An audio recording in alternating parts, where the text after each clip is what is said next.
Roger, it's so great that you're here doing this workshop today on the day that we are starting our yoga for kids on the spectrum. So knowing a little bit about you as why you're here, the yoga, the science of the yoga, tell us a little bit about yourself. Well, I am a yoga teacher, Iyengar style, which of course we pay a lot of attention to precision and anatomy, but we also pay attention to the spirit of yoga. And on the other side, I'm a scientist with training in health psychology, sleep research, and generally the processes that help relax the mind.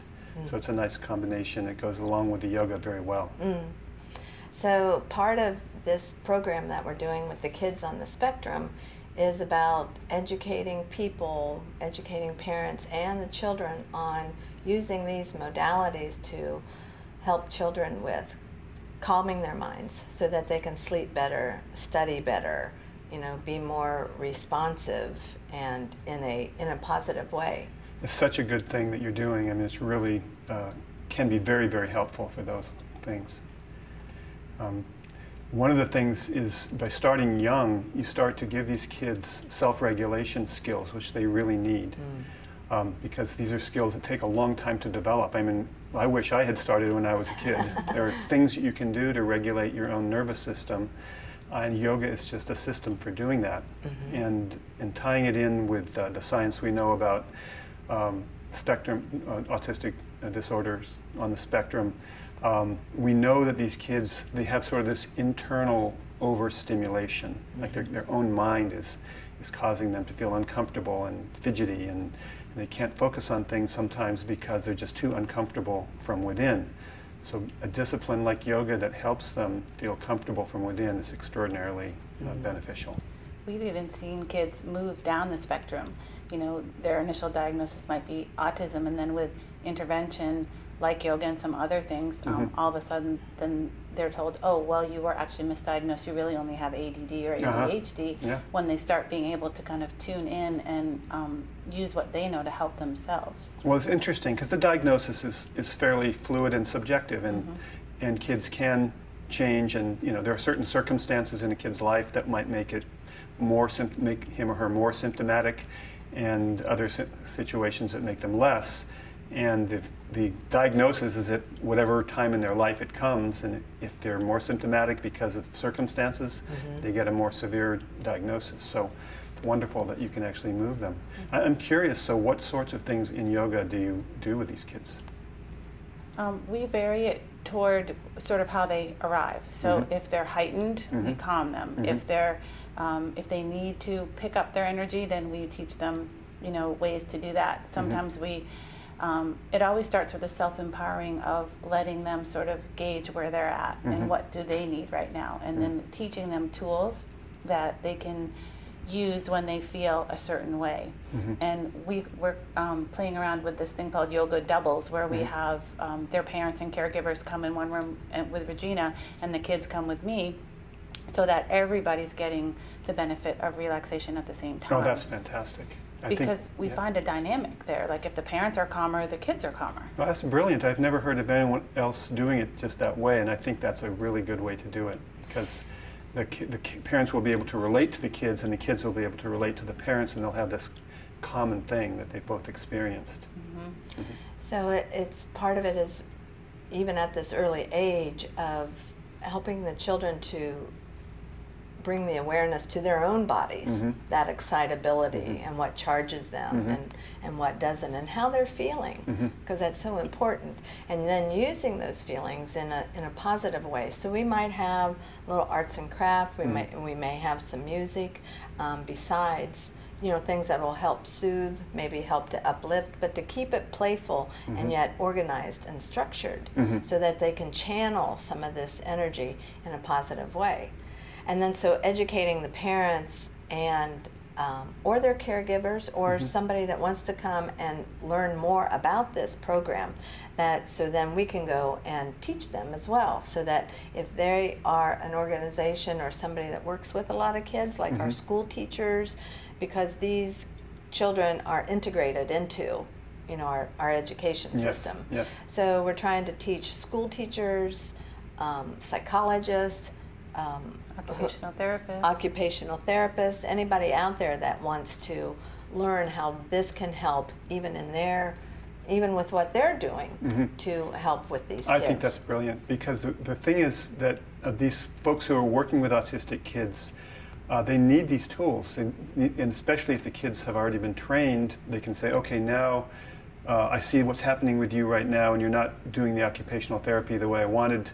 Why don't you go off and do a meditation break? Why don't you go off and why don't we try something that maybe is not even named as a meditation break, but is a physical activity? Let's get up and move around because you're too dull or you're too not focused. And, so it gives these folks tools so that they can better do what they do best and avoid some of the distractions. One of the other things that you said was that you give them structure in your programs, which I think is absolutely, well, everyone who works with these kids knows that structure is really key, because many of these kids are really, really brilliant. They really are just amazing human beings, but they have so many ideas and so much going on that they just can't focus it. And so by giving them step 1, step 2, step 3, this is what we do, it's a thing to come back to, and I think it's very comforting to the kids, and it channels their output to they can take their brilliance and put it on something, and I think it's a great thing. Our very creative nature that we are. Yes. So you and your study of yoga and the science of it, and we're just trying to bring that together so people can understand yoga as a science. Well, so let's just talk about relaxation as a skill and as a science. So relaxation is something that's built into all people, including kids on the spectrum, but everyone. We can all relax if we set up the right conditions. And yoga just systematically creates those conditions. We adjust our physical posture so it's well aligned, because a misaligned posture is actually uncomfortable and disruptive. So when you're well aligned, you automatically feel a little more comfortable. In the restorative side of yoga, if you're giving the kids resting things, then we relax the muscles. We have supported positions that feel like you can let go of the muscles. And one thing that's nice with autistic kids is sometimes putting a weighted blanket or sandbags or whatever on them, which we use in yoga with everyone. Not the weighted blanket so much, but the other types of weights, which can be very soothing to the nervous system. They really it just feels great. Now, some of that, the science is known, some of it's not known. So if you're putting pressure around the forehead or the eyes, that generates a reflex called the oculocardiac reflex that slows the heart.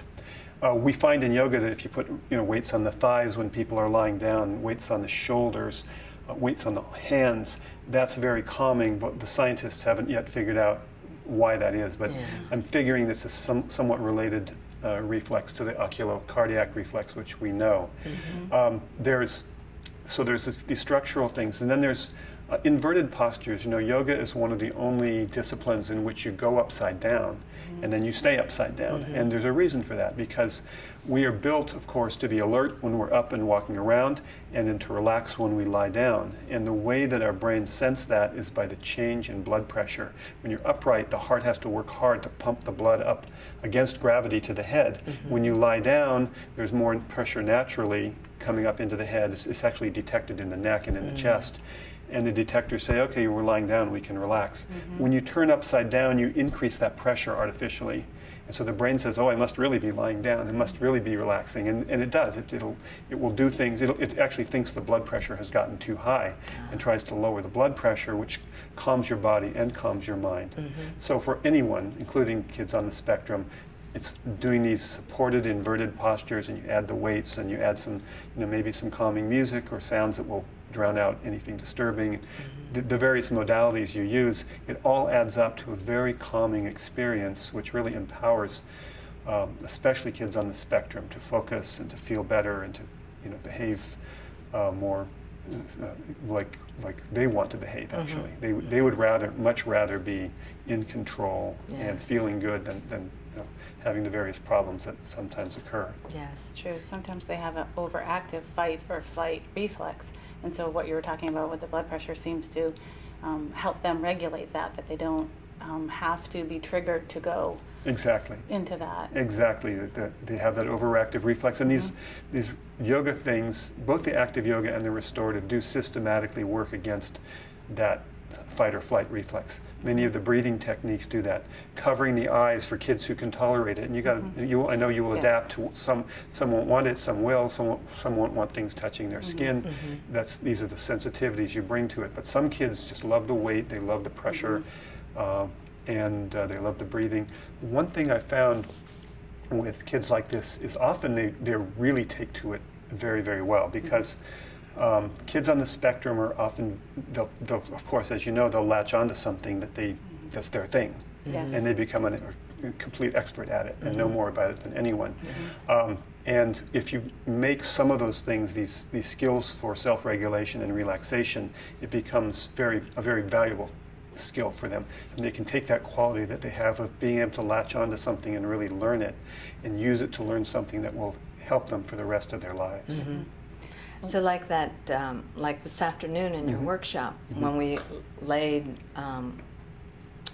over the blocks Yes. to do this very passive back bend. Yes. And even though it was stimulating, it could be stimulating, opening up the chest, opening up the heart for some of these kids, that it was also very relaxing. Yes, it is. And that particular adjustment, we were lying back over some blocks and the chest was open, it stimulates some other known reflexes. When you lift up the chest and stretch it, it stretches the lungs. The lungs are connected to the parasympathetic nervous system. They have stretch sensors, and when they stretch out, it's like you took a big inhalation and your brain is saying, now it's time to exhale. There's a reflex. It's called the Herring-Breuer reflex, or the inflation reflex, which you get when you take a deep breath in. The thing about taking a deep breath if you're sitting up is you're lifting up against gravity, and it's a lot of work. So on in that regard, it's stimulating. But once you get to the deep breath, then it's quieting. When you lie down over a prop and it stretches everything out, you can take a deep breath with very little effort. Gravity is actually assisting you in lifting the ribs, and the back bend over the prop is assisting you in stretching the lungs. So you get the calming effect of a deep inhalation without really trying to take a deep inhalation. In essence, it teaches you to breathe in a relaxing way without you even doing anything. And you feel, oh, that was very relaxing. You don't really know why, but you're stimulating a reflex in that position. I've worked with some school teachers here in town that come to my class, and after they have done yoga for a while, they decided to make or buy some eye pillows to use with their children in the classroom and take little breaks. And they've also learned how to check in with the kids, saying, okay, maybe you need to do this. One teacher went back to school and got her degree with this and she has a device in her classroom that squeezes them. So if they're overexcitable, they squeeze, I think, of what you were talking about, squeezing those proprioceptors to help have that hugging in, to have that weight, and feeling that relief. So part of our program is helping to reach, teachers, so that they can learn of these modalities, that we can go there and help them with that. That's great. And when you find something that's really simple in yoga that translates and anyone can do, that's great. Like the eye pillows that's very easy. Yeah. The blocks are really not as difficult as you would think. Once you've done it, you see how simple they are. They're inexpensive, and it's easy to lie down on them and so on. Yeah. So there are a lot of things that will translate into the classroom. So, and with part of this, so this is why we're doing a fundraiser for this, in that there's a lot of kids, families that, may not be able to handle, coming, and we want to allow everybody to come and enjoy this. Those that aren't able to, so buy these funds, and then we're able to buy appropriate props, that will help with these during our classes. That's great. And then eventually take the curriculum to other places if they want to learn it through school districts, or either we can go there and train them, or they can buy the online curriculum. So you plan to make an online curriculum, or that has some video perhaps, or text and so on, and that's excellent. Yeah, because it's true, because I travel a lot and teach, and there are these little pockets of jewels of things that people have done in various areas of the country and in the world. And a group of yoga people has discovered, oh, this is our program for kids on the spectrum or for other different problems. And very often they just stay local, and so many people could benefit if it were widely available. So I really applaud you for undertaking that taking that on. Thank you. Yeah. Well, thanks for taking the time to chat with us this Thank you. afternoon. Thank you. And I look forward to class this evening. All right. All right. I do too. It's great to have Thanks. that scientific perspective too, because that's the piece that Yes. really People look helps. for that. They do, yeah. You guys keep up the good work because it's really inspiring to see people like you doing the good work you're doing. Oh, well, thank you. Thank you. Thank you. Thanks. Mhm.